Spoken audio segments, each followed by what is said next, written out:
بسم الله الرحمن الرحيم تبت يدا أبي لهب وتب ما أغنى عنه ماله وما كسب سيصلى نارا ذات لهب وامرأته حمالة الحطب في جيدها حبل من مسد. Bismillahirrahmanirrahim.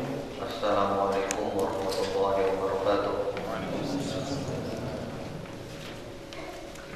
Innal hamdalillah nahmaduhu wa nasta'inuhu wa nastaghfiruh wa na'udzu billahi min shururi anfusina wa min sayyiati a'malina.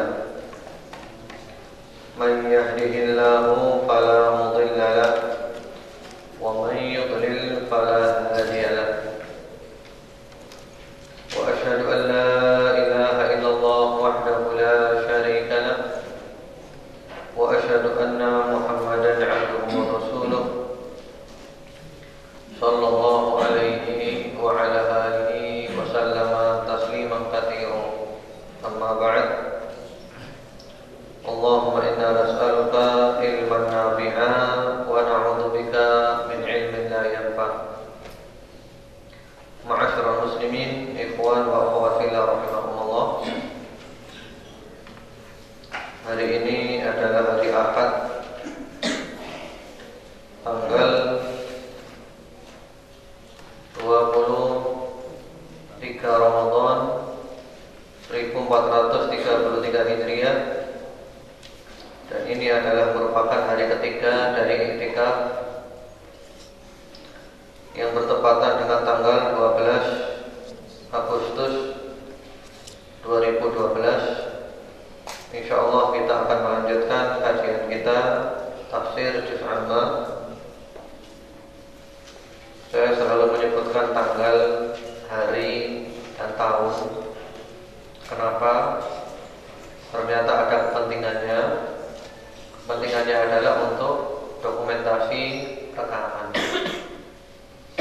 Sehingga kalau rekamannya disetel 10 tahun lagi, itu bisa diketahui, oh ini rekaman tahun sekian, oh ini kajiannya tahun sekian.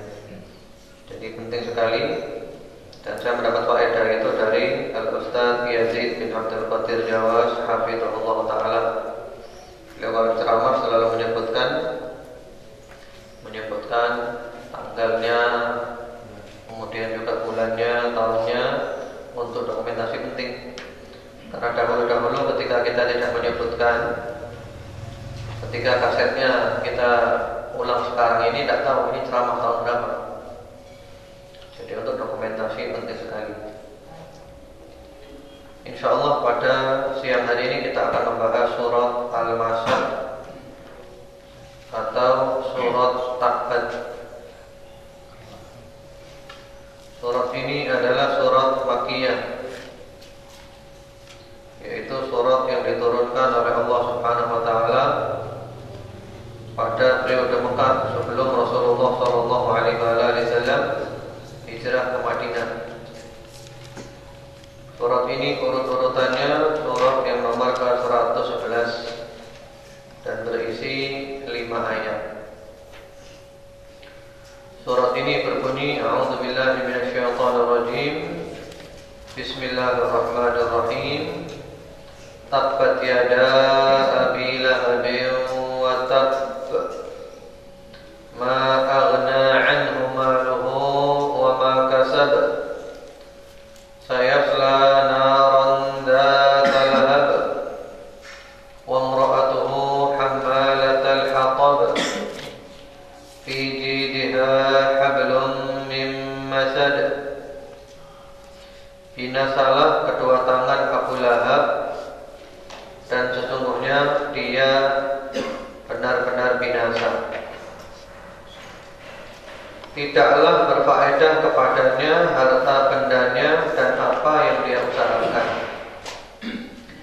Kelak dia akan masuk ke dalam api yang bergejolak, dan begitu begitu pula istrinya membawa kayu bakar yang di lehernya ada tali dari sabut yang dipintal.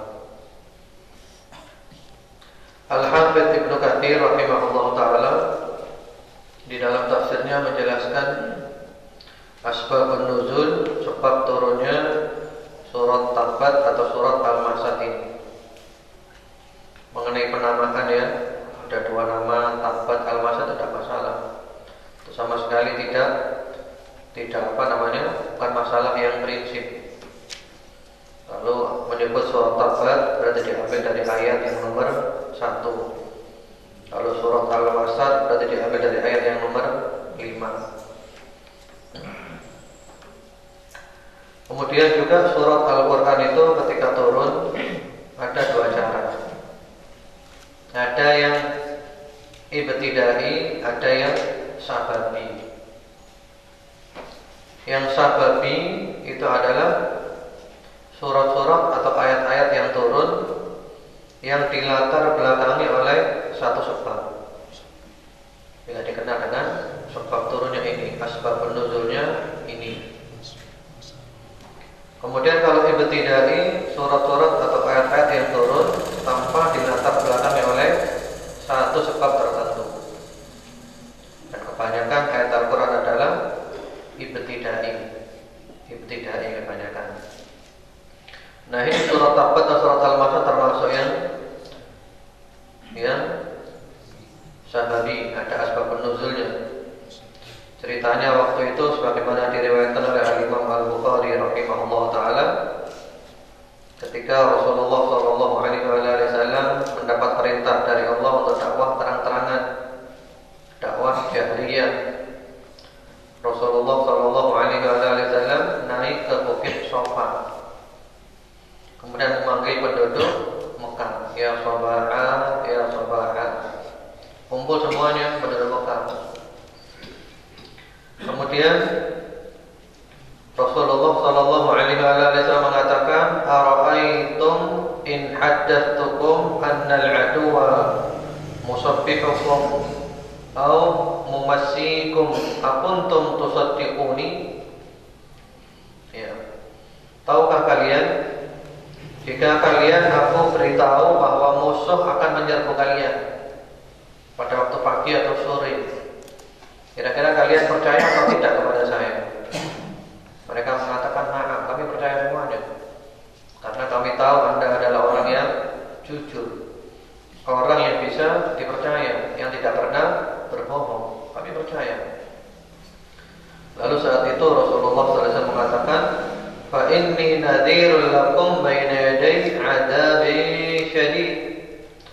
Sesungguhnya aku adalah pemberi peringatan atas kamu, di hadapanku ada azab yang pedih, yang keras bagi orang yang tidak mau beriman. Jadi Rasulullah SAW memproklamirkan bahwa beliau adalah Nabi dan Rasul. Aku adalah Nabi dan Rasulnya Allah. Langsung secara spontan dijawab oleh Abu Lahab, alihada jama'tana, apakah hanya untuk keperluan ini kamu mengumpulkan kami semuanya? Apakah hanya ini tujuannya kamu mengumpulkan kami? Ya. Kemudian Abu Lahab mengatakan, tabban laka sa'irul yaum, celakalah kamu sepanjang hari. Celakalah kamu sepanjang hari. Jadi Abu Lahab mendoakan keburukan untuk Nabi Muhammad sallallahu alaihi wasallam. Tabban laka, celakalah kamu. Langsung dijawab oleh Allah Subhanahu wa taala, yaitu Allah menurunkan surat ini, tabbat yada abi lahabim wa tabb. Yang celaka adalah Abu Lahab. Yang celaka, yang binasa adalah Abu Lahab, bukan Rasulullah sallallahu alaihi wa ala alihi wasallam. Atau dalam redaksi lain, ucapannya Abu Lahab adalah, tabban laka sa'irul yaum alihada jama'tana. Celakalah kamu sepanjang hari, apakah hanya untuk keperluan ini kamu mengumpulkan kami semuanya? Ya. Jadi di sini Abu Lahab mendoakan keburukan keburukan untuk Nabi Muhammad SAW, langsung dijawab oleh Allah Subhanahu wa taala menurunkan surat ini. Siapakah Abu Lahab itu? Abu Lahab adalah salah seorang paman daripada Rasulullah Muhammad SAW. Kalau kita lihat ya, di pentas sejarah, pamannya Nabi yang muncul di pentas sejarah itu ada 4, yaitu Abu Lahab, Abu Thalib, kemudian Al-Abbas, dan Hamzah. Yang pertama-tama adalah Abu Lahab. Ini pamannya Nabi yang memusuhi Nabi, tidak mau beriman kepada Nabi, selalu ganggu Nabi, selalu menyakiti Nabi, dan dia adalah ahli neraka. Yang kedua adalah Abu Thalib, pamannya Nabi yang membela Nabi, luar biasa pembelaannya, tapi mati dalam keadaan tidak mau mengucapkan la ilaha illallah. Sehingga menurut kitab-kitab hadis yang sahih, menurut Ahlus Sunnah wal Jamaah, Abu Thalib mati dalam keadaan kafir. Kemudian Al-Abbas dan Hamzah radhiyallahu taala anhuma, kedua paman Nabi yang keduanya masuk Islam, keduanya bela Nabi, keduanya istiqomah dalam Islamnya, dan keduanya adalah ahlul jannah radhiyallahu taala anhuma. Kemudian Abu Lahab ini namanya adalah Abdul Uzza. Namanya Abdul Uzza bin Abdul Muttalib. Jadi orang-orang zaman dulu menamakan dengan disandarkan kepada berhala ya. Abdul Uzza, hambanya berhala Uzza. Kemudian kunyahnya, panggilannya adalah Abu Utaibah, karena dia punya anak namanya Utaibah. Terus kenapa dipanggil dengan Abu Lahab? Kenapa terkenal dengan Abu Lahab? Ada dua jawaban. Jawaban pertama, dahulu sebelum masuk Islam, sebelum adanya Islam, dia disebut Abu Lahab karena wajahnya yang putih, bersinar wajahnya. Tapi setelah datangnya Islam dan dia tidak mau masuk Islam, mengganggu Nabi Muhammad SAW, maka Abu Lahab maknanya berubah, yaitu orang yang bakal dilahap oleh api neraka. Ya. Itu tentang asbabun nuzul daripada surat Al-Masad atau surat Tabbat. Kemudian ma'asyiral muslimin, ikhwan wa akhwat fillah rahimakumullah, yang perlu kita ketahui pula adalah marahilud dakwah al-islamiyah fi hayatin Nabi sallallahu alaihi wasallam, tahapan-tahapan dakwah Islam pada kehidupan Nabi Muhammad sallallahu alaihi wasallam. Ini penting. Ada orang menuduh Islam itu agama teroris, Islam agama kekerasan, Islam disebarkan dengan perang dan yang lainnya. Ini orang tidak tahu sejarah, tidak tahu sejarah. Karena kalau kita mengkaji sejarah, maka akan terbukti Islam itu adalah agama yang lemah lembut, agama yang penuh dengan rahmatan lil alamin. Ada 4 tahapan. Al-marhalatul ula, tahapan yang pertama adalah ad-da'watu sirran, dakwah secara sembunyi-sembunyi. Jadi Rasulullah dakwah sembunyi-sembunyi selama 3 tahun pertama. Semenjak turunnya Iqra, kemudian Al-Mudaththir, beliau dakwah sembunyi-sembunyi, tidak terang-terangan 3 tahun. Kemudian al-marhalatut tsaniyah, tahapan yang kedua, ad-da'watu jahran bil lisani faqat wal kaf'anil qital wastamarrat ila al-hijrah. Yang kedua adalah dakwah terang-terangan, tapi hanya dengan lisan saja. Dengan lisan saja. Tidak ada perang. Dan ini berlanjut sampai hijrah. Dakwah dengan lisan, diganggu, disakiti, di apapun, diam saja, tidak punya kekuatan.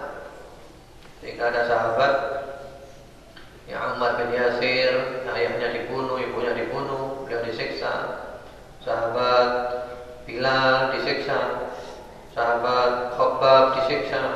seandainya Rasulullah SAW diganggu, tak bisa apa-apa, dilempari kotoran dan macam-macam, ya sabar saja, karena belum punya negara, belum punya kekuatan. Jadi cukup dengan lisan saja. Ini berlanjut sampai hijrah. Kemudian al-marhalatu tsalitsah, tahapan yang ketiga adalah ad-da'watu jahran ma'a qitali man ibtada'a bil qital wastamarrat ila sulhil Hudaybiyah. Dakwah terang-terangan, tapi ada perangnya.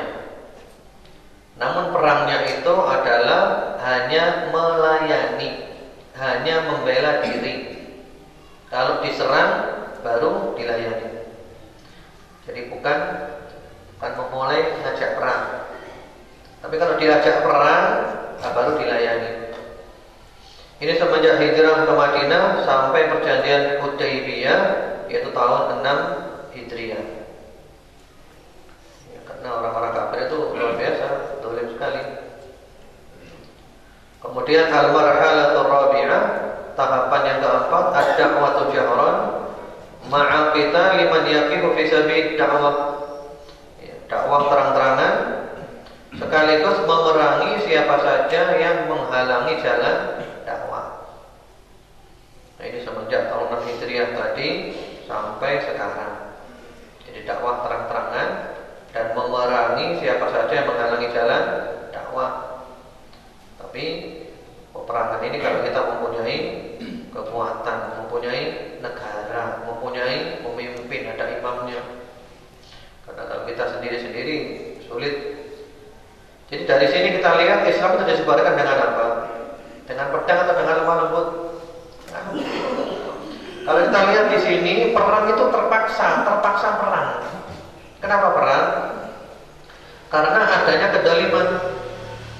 Sehingga perlu perang untuk menghilangkan kedoliman, demi untuk menciptakan keadilan. Karena diganggu terus, terpaksa harus perang supaya nggak diganggu lagi.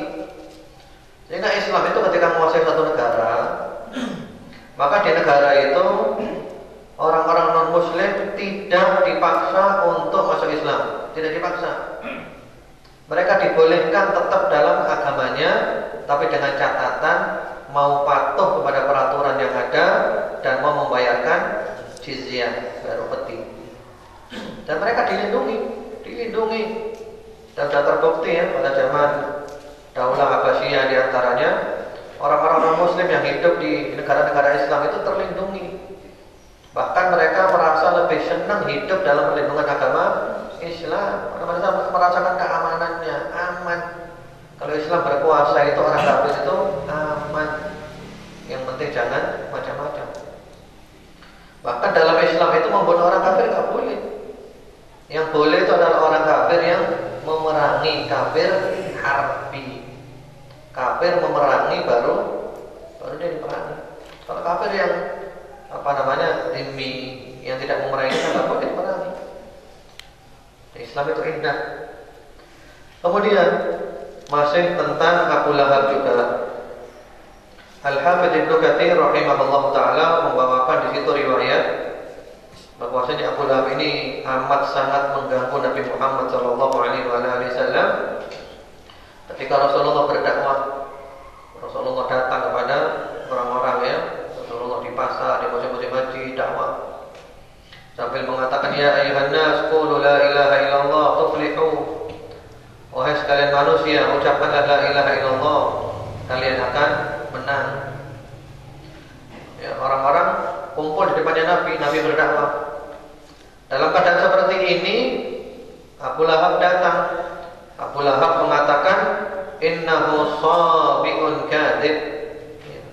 Ya, Muhammad ini murtad, ini bohong, jangan percaya. Juga ada riwayat menyebutkan bahwa sambil Abu Lahab melempari Nabi dengan batu, jangan percaya, ini orang bohong ini, jangan percaya. Sehingga akhirnya orang mengatakan, loh, pamanmu sendiri saja tidak beriman, bagaimana dengan kami? Sehingga kadang orang mengukur dengan pamannya. Ini gangguan yang luar biasa. Gangguan kalau dari orang luar itu lebih ringan. Gangguan dari orang dalam itu lebih menyakitkan. Jika ada seorang penyair yang mengatakan wa dzulmu dzawil qurba asyaddu madadatan 'alal qalbi min waq'ati sayfil muhannadi. Kedzaliman yang dilakukan oleh kerabat sendiri itu lebih menyakitkan daripada disayat-sayat oleh pedang. Ya, ini bayangkan pamannya sendiri seperti ini. Tapi Rasulullah SAW sabar dan terus-menerus dakwah. Allah Subhanahu wa taala mengatakan tabbat yada abi lahabin wa tabb. Celakalah kedua tangan Abu Lahab. Ai khasirat yadahu wa syaqa. Rugi kedua tangannya dan dia adalah celaka. Wa tabb dan dia tidak akan untung. Ini doa keburukan. Al-Hafidz Ibnu Katsir mengatakan tabbat yada Abi Lahab itu doa keburukan. Wa tabb ini adalah pemberitahuan. Celakalah kedua tangan Abu Lahab itu doa keburukan untuk Abu Lahab. Wa tabb dan dia benar-benar celaka. Ini adalah pemberitahuan.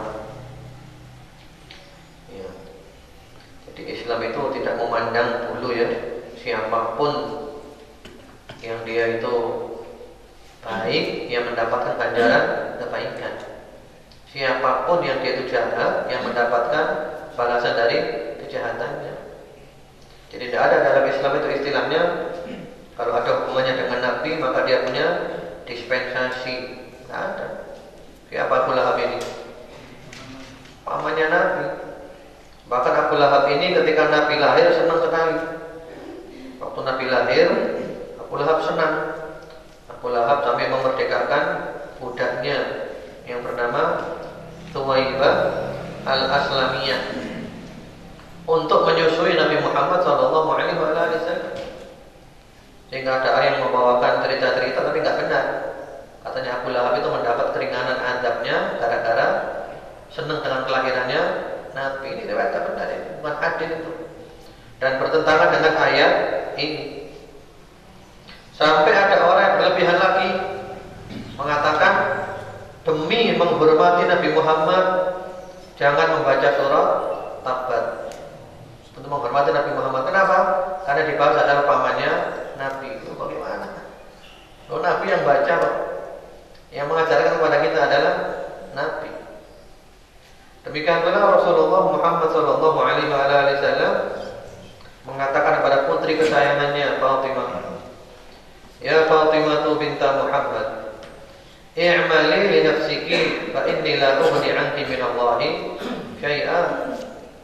Wahai Fatimah putrinya Muhammad, beramallah kamu untuk dirimu sendiri, karena aku tidak bisa menolong kamu dari azab Allah sedikit pun.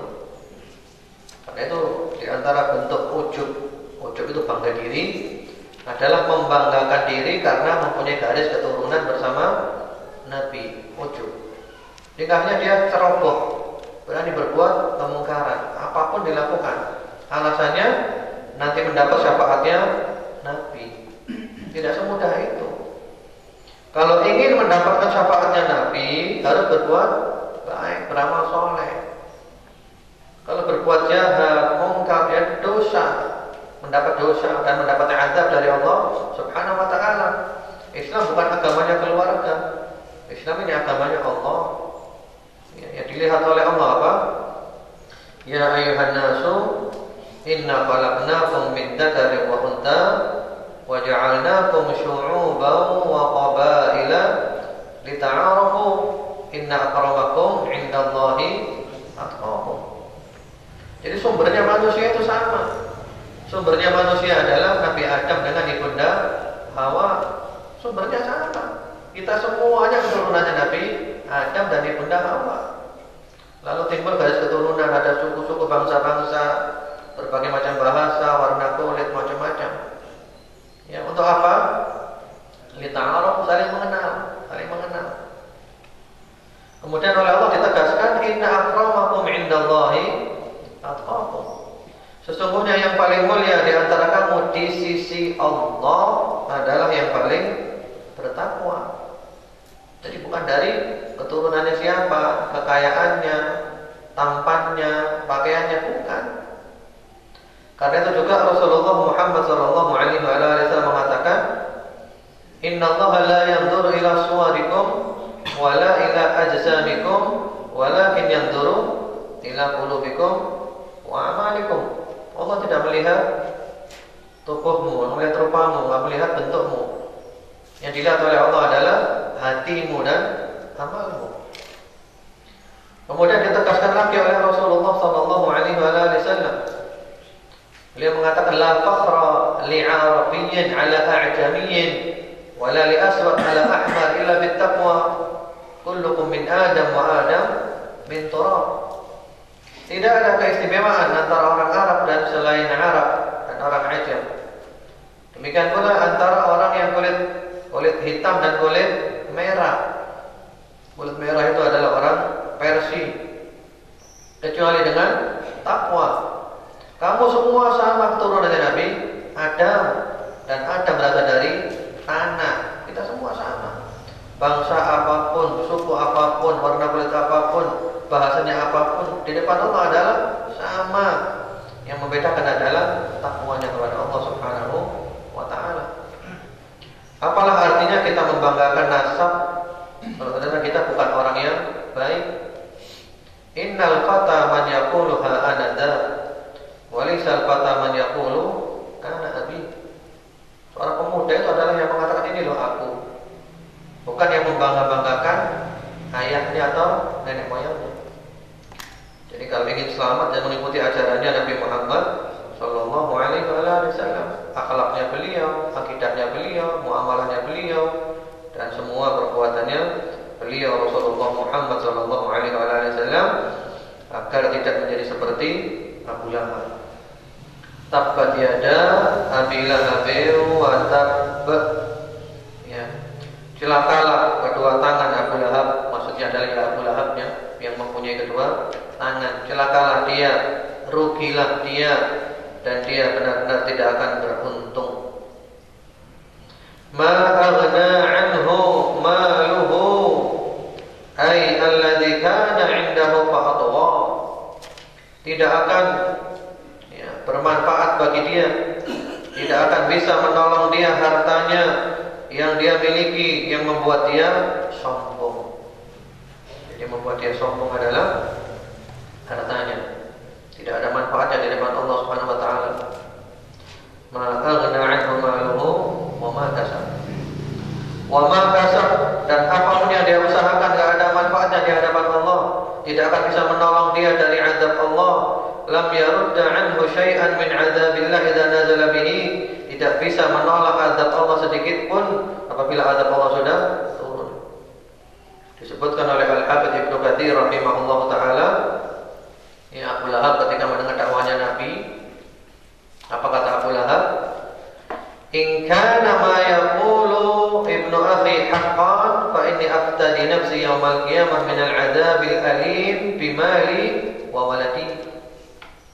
Kalau yang dikatakan keponakan saya itu benar, yang dikatakan Muhammad itu adalah benar, ya, maka aku akan menebus diriku hari kiamat dari azab yang pedih dengan hartaku dan dengan anakku.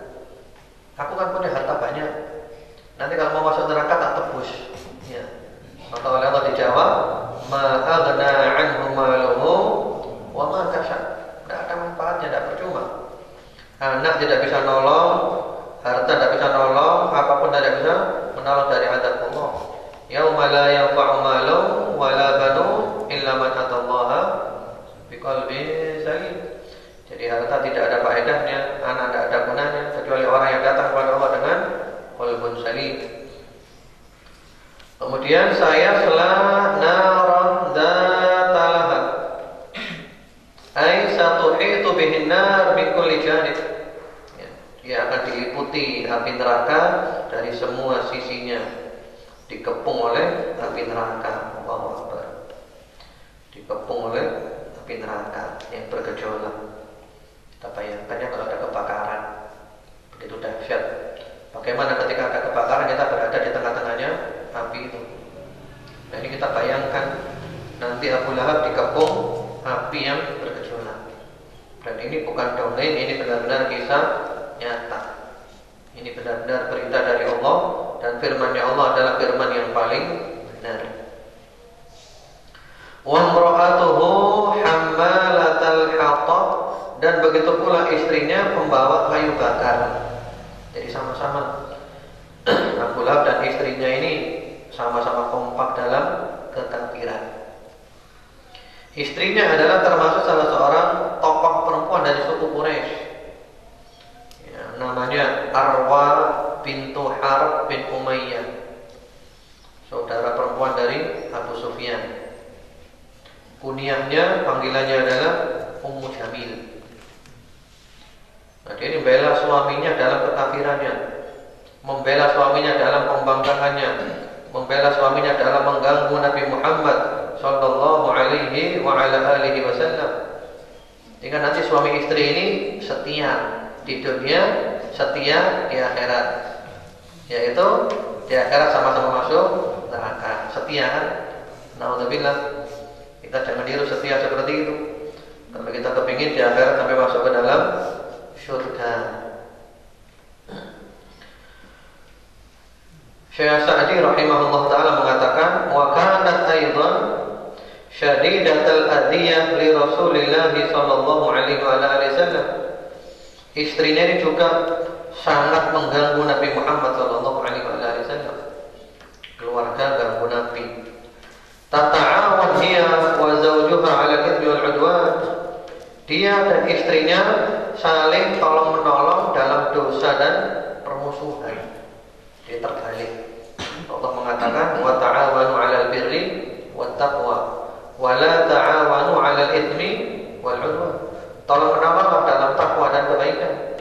Jangan tolong-menolong dalam dosa dan permusuhan. Nah, ini tolong-menolong dalam dosa dan permusuhan, bantu-membantu untuk menolak dakwah Nabi Muhammad sallallahu alaihi wasallam.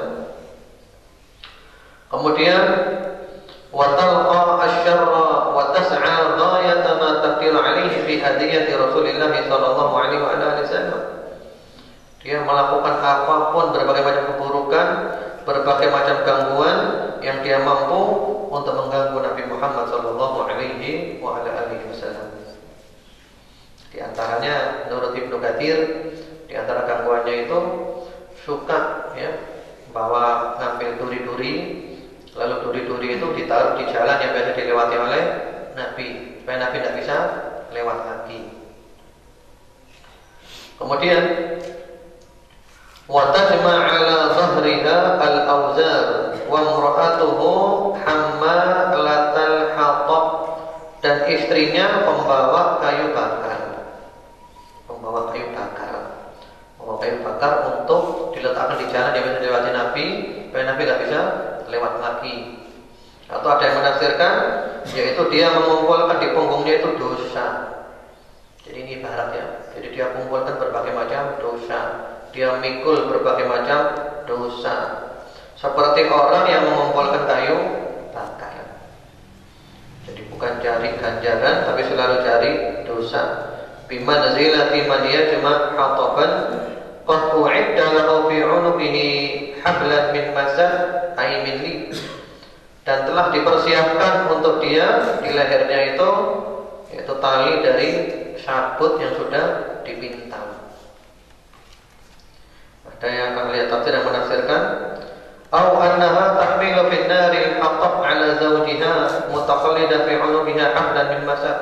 Atau juga ketika di neraka nanti dia bawa kayu bakar untuk diberikan kepada suaminya supaya suaminya tambah dibakar lagi.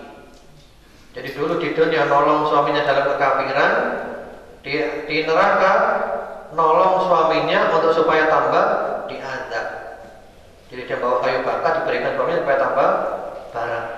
Ya, dia mikul ada talinya di lehernya, bagaimana tali untuk bawa kayu bakar. Yang mana tali terbuat dari api juga. Kemudian ma'asyiral muslimin, ikhwan wa akhwat fillah rahimakumullah. Istrinya Abu Lahab ini fi diha hablum min masad. Apa tadi namanya?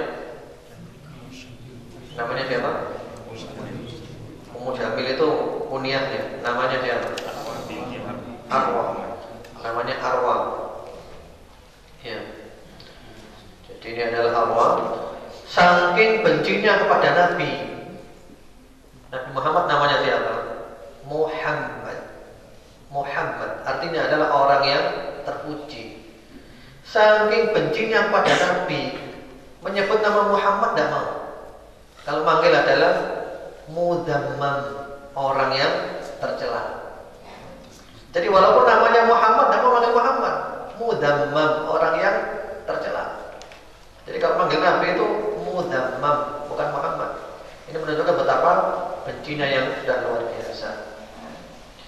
Kemudian Syekh Sa'di rahimahullah taala mengatakan wa ala kulli wa fi hadhihi surah ayatun bahiratun min ayatillah. Apapun tafsirannya, yang pasti surat ini adalah merupakan termasuk mukjizat, ayat yang luar biasa di antara ayat-ayat Allah, mukjizat yang luar biasa. Kenapa? Fa inna Allah anzala hadhihi surah wa Abu Lahab wa imratuhu lam yahlika. Ketika Allah menurunkan surat ini, Abu Lahab dan istrinya masih hidup, belum mati, masih hidup. Wa akhbara annahuma sayu'adzaban fin-nar wa la bud. Dan Allah memberitahukan bahwa Abu Lahab ini dan istrinya keduanya pasti masuk neraka, keduanya ahli neraka. Allah telah memberitahukan. Wa min lazimi dzalik annahuma la yaslamun. Berarti keduanya tidak mungkin masuk ke dalam agama Islam karena ahli neraka. Dan ternyata apa hasilnya? Fa waqa'a kama akhbar. Terjadilah seperti yang dikabarkan oleh Allah. Jadi Allah mengkabarkan Abu Lahab dan istrinya ini adalah ahli neraka, tidak mungkin masuk Islam. Dan ternyata benar, sampai mati keduanya tidak mau masuk Islam, sampai mati keduanya mengganggu Nabi Muhammad sallallahu alaihi wasallam. Alimul ghaibi wasyahadah, karena Allah adalah mengetahui yang gaib, yang tidak tampak, yang tidak diketahui orang, dan Allah mengetahui yang tampak. Kemudian ma'asyiral muslimin ikhwan wa akhwat fillah rahimakumullah, di antara kandungan yang bisa kita ambil dari surat ini adalah bahwa siapa saja yang mengganggu Nabi Muhammad sallallahu alaihi wasallam pasti akan celaka, pasti akan binasa, pasti akan merugi di dunia dan di akhirat. Dan ini sudah terbukti. Siapapun yang ganggu Nabi, mencaci maki Nabi, melecehkan Nabi, mengolok-olok Nabi, tunggu tanggal mainnya. Anda pasti celaka di dunia wal akhirat. Termasuk menurut berita yang membuat karikatur Nabi dari Denmark, buat karikatur Nabi, menghina Nabi, melecehkan Nabi. Itu ada berita yang menyebutkan bahwa dia mati terbakar, kesetrum. Jadi dia waktu nyalakan listrik kesetrum, mati terbakar. Karena apa? Kalau bahasa kita namanya adalah kualat Nabi Muhammad sallallahu alaihi wasallam. Karena itu siapapun jangan coba-coba untuk menghina Nabi, melecehkan Nabi. Kita ikuti jalannya Nabi Muhammad sallallahu alaihi wasallam. Kemudian di antara kandungan daripada surat ini adalah harta dan apapun yang kita miliki tidak akan bisa menyelamatkan kita dari azab Allah Subhanahu wa taala. Allah enggak butuh harta. Karena harta yang kita punya adalah miliknya siapa itu? Ya dari Allah juga, yang memberi kita adalah Allah, enggak bisa menyelamatkan dari azab Allah. Apalagi juga Abu Lahab kan membanggakan hartanya. Maka aghna anhu maluhu wa ma kasab. Nanti kalau memang dakwahnya Muhammad ini benar, saya akan menebus diri saya dengan harta saya, dengan anak saya. Kan menyombongkan. Kalau kita mau berpikir dengan jernih, yang kita sombongkan dari harta itu apa? Yang kita banggakan dari harta itu apa? Orang yang hari ini kaya, bisa tidak besok miskin? Bisa apa tidak? Banyak ceritanya. Berapa banyak orang yang dahulunya kaya raya jatuh miskin, bisa. Sekejap mata Allah pun bayangkan bisa mencabut hartanya orang. Atau kalau toh dia tetap kaya sampai mati, apakah kalau mati hartanya dibawa? Yang dibawa apa kalau mati? Kayak kapan? Karena nggak dibawa. Kemudian di antara kandungan daripada surat ini pula bahwa api neraka itu bergejolak dan amat sangat dahsyat, dan disebutkan dalam riwayat-riwayat bahwa api neraka itu panasnya 70 kali lipat api dunia yang paling panas. Ya, kalau api dunia itu sudah cukup panas membakar, api yang kelas-kelasan itu. Ya, apa namanya? Emas bisa leleh, emas yang paling kokoh bisa leleh, apalagi api neraka. Kita nggak bisa bayangkan seperti apa. Kemudian juga di antara kandungan yang bisa kita ambil dari sini, suami istri itu semestinya saling menasehati dalam kebaikan, bukan malah saling bantu-membantu dalam kekafiran. Di sini suaminya kafir, istrinya malah bantu dalam kekafirannya. Mestinya kalau suaminya itu lupa, istrinya mengingatkan, atau sebaliknya, tolong-menolong dalam kebaikan dan takwa. Jangan dibalik. Jadi ini bukan keluarga sakinah mawaddah warahmah.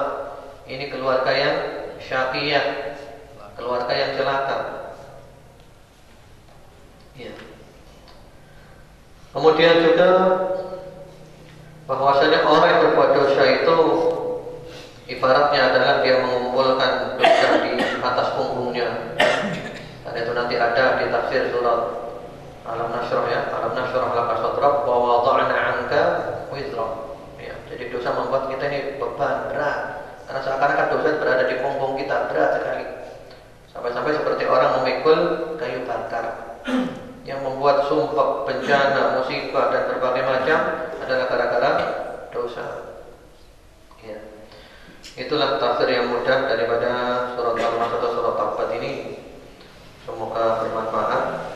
Dan sekarang kita masih ada sesi tanya jawab sampai pukul 2 nanti. Di sini sudah ada tanya yang masuk, saya jawab dulu.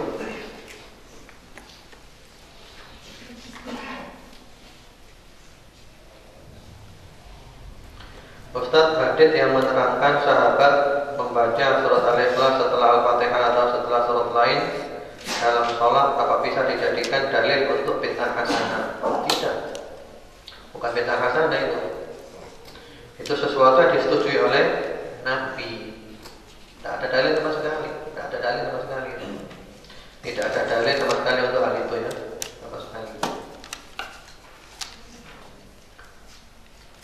Ustadz, apa bedanya menafsirkan dengan mentadaburi? Jazakumullah. Kalau menafsirkan itu mengungkap makna ayat-ayat yang belum terungkap. Maknanya apa ayat ini? Maksudnya apa? Kalau mentadaburi lebih cenderung merenungkan.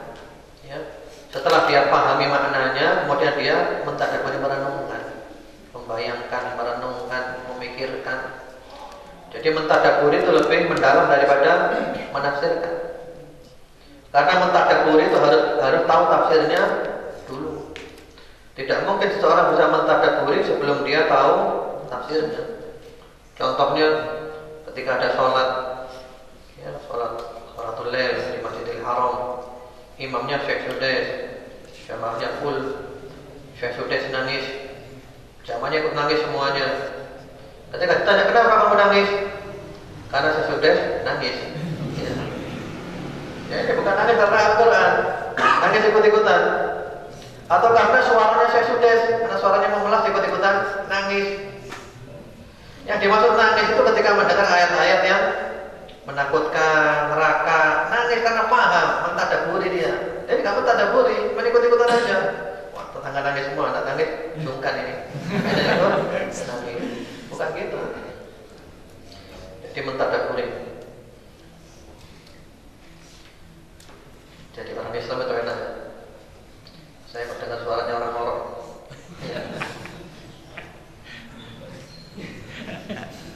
Jadi orang Islam itu enak. Kan kemarin kata Ustaz Baitan gitu kan. Iya.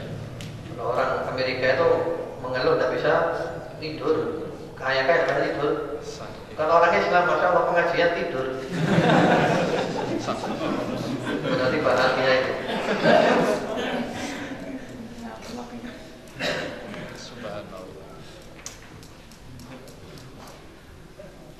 Ustaz, waktu itu saya daurah bersama Syekh tentang sihir dan ain. Disebutkan bahwa ain ada dua, karena takjub dan karena hasad. Jadi kalau karena takjub dan tidak ada niat buruk itu tidak ada berdosa karena tidak sengaja apa benar? Benar sekali, benar sekali. Seperti kisah tentang dua orang sahabat. Ya, ada seorang sahabat yang badannya putih. Lalu sahabat yang lain mengatakan, wah alangkah putihnya ini. Tapi tidak ada niat hasud, cuma takjub aja terheran-heran. Langsung dia jatuh sakit, jatuh.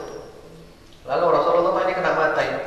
Kemudian oleh Rasulullah, sahabat yang mengucapkan tadi yang matanya tajam tadi disuruh mandi atau disuruh wudu, kemudian air bekatnya disiramkan kepada orang yang kena mata, lalu dia sembuh. Jadi betul itu. Jadi ain ada dua. Jadi ain karena hasad, dan ini yang tercela yang kita bahas kemarin di surat Al-Falaq. Kemudian ain karena ta'ajub.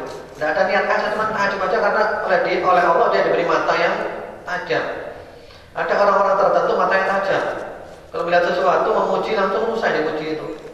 Karena itu kata Rasulullah SAW, hal barakta alaik. Kenapa kamu tidak mengucapkan barakah, barakallahu fiik, barakallahu ma'ak, barakallahu lak, masya Allah, tabarakallah, Allahumma shalli ala Muhammad, seperti itu. Jadi sambil melihat, sambil membaca zikir, yang dilihat itu selamat. Karena itu zaman dulu anak-anak kecil itu dijaga, jangan sampai kena mata.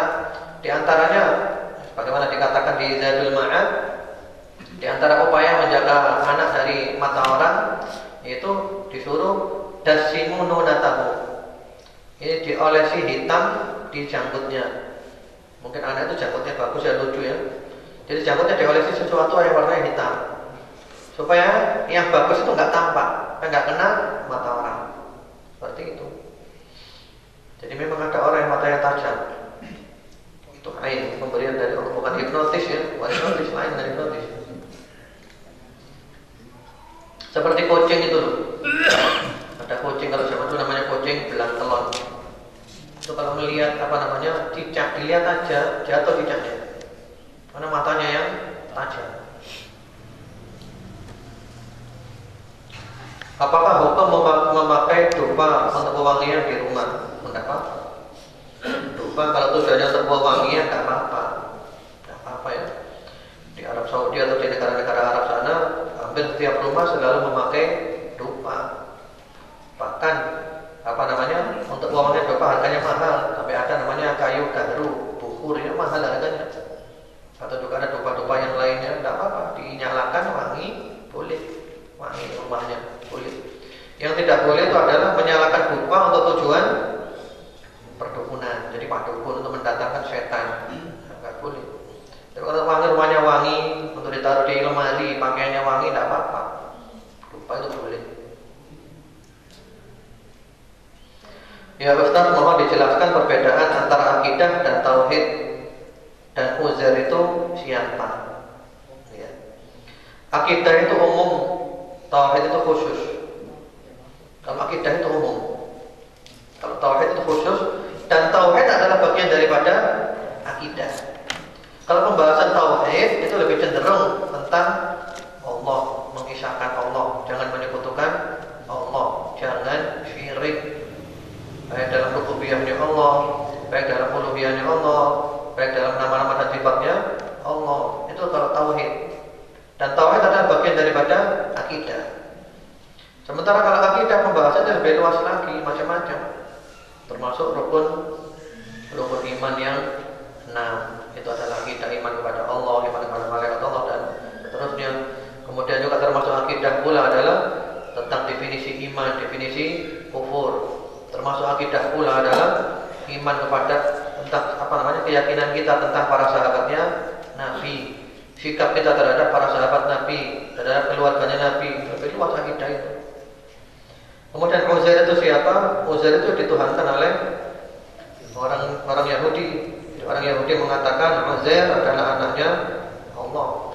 Sebagian ulama mengatakan Uzair itu adalah Nabi, karena mengatakan dia adalah Nabi Uzair, yang kemudian dikultuskan oleh orang-orang Yahudi, dikatakan sebagai Tuhan, anaknya Tuhan. Ustaz, bagaimana akhir hayat Abu Lahab dan istrinya? Apakah ada sirah yang menceritakan proses sakaratul maut mereka berdua? Wallahu a'lam ya. Saya tidak tahu prosesnya seperti apa. Yang jelas keduanya mati dalam keadaan kafir. yang mati dalam keadaan tidak beriman, dan keduanya adalah ahli neraka. Adapun proses kematiannya seperti apa, wallahu a'lam. Tidak ada riwayat yang menceritakan, atau mungkin yang kita belum tahu riwayatnya kalau ada.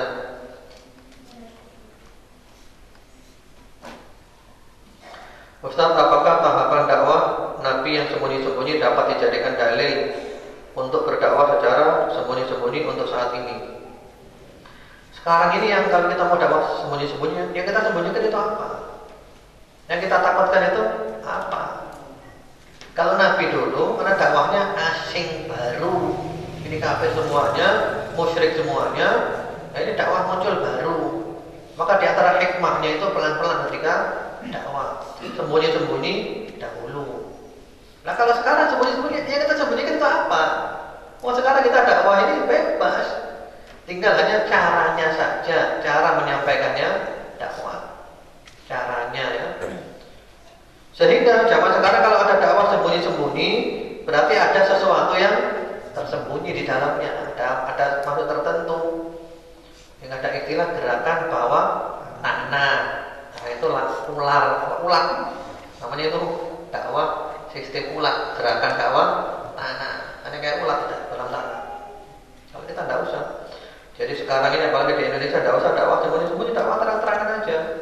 Hanya cara penyampaian aja yang diatur supaya tidak menimbulkan konflik, tidak menimbulkan fitnah. Sehingga para ulama mengatakan kalau ada orang dakwah sembunyi-sembunyi, berarti ada sesuatu yang dia sembunyikan. Berarti ada maksud tertentu. Berarti dakwah yang menyimpang, takut ketahuan, takut terbongkar kejahatannya. Iya. Kalau ada yang mau ditanyakan lagi silahkan. Di belakang juga akhwat boleh tanya ya. Akhwat di belakang kalau ada yang bagian lihat, kalau ada kertas, dan masih ada waktu kurang lebih 9 menit sampai jam 2 nanti.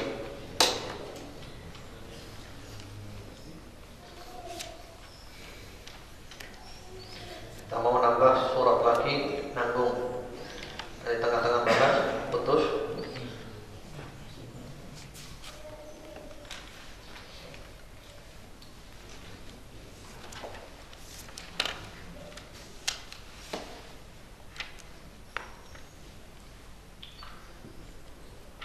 Kalau ada yang ditanyakan, saya kira cukup. InsyaAllah kita bertemu lagi nanti sore. Semoga Allah Subhanahu Wa Taala memberikan kepada kita sehat walafiat, selamat sejahtera, istiqomah, dan Allah menutup umur kita dengan husnul khatimah. Subhanakallahumma wa bihamdika, asyhadu an la ilaha illa anta, astaghfiruka wa atubu ilaik. Assalamualaikum warahmatullahi wabarakatuh.